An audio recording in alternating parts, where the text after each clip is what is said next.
金管会伫昨暗开记者会，针对中信金申请投资新光金这一案提出4大理由原因，因为定义是无同意中信金去收买新光金。对这样子的一个整并案件相关的这个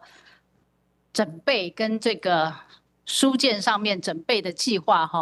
不是这么足够。金管会审查的结果是，缓议就是我们不同意。金管会提出4大疑虑，包括中信金投资计划内容对各种整备可能的状况无完整的规划，或若买有够股份的计划，加整备方案无够完备，对若是无完成整备的事故处理，欠缺具体执行内容，对被投资的事业寿险子公司财务状况掌握无够。公开收购以换股来作为支付对价方式，这对双方的股东权益保障无够。中信金控的释股方案内容欠缺具体，我们检视了中信金控所提的内容的依据，没有办法显示可以充分掌握目标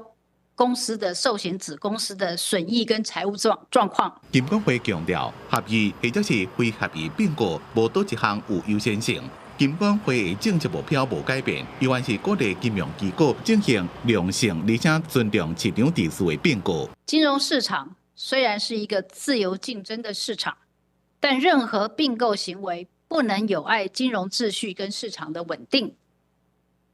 彼此竞争也要相互尊重。中信金发新闻稿表示，有关金管会宣布中国信托金融控股公司申请投资新光金融控股公司案件反议，中国信托金控表示遗憾，尊重主管机关的决议。大新金市回应讲，感谢主管机关做出明智的决定，维护金融市场的秩序，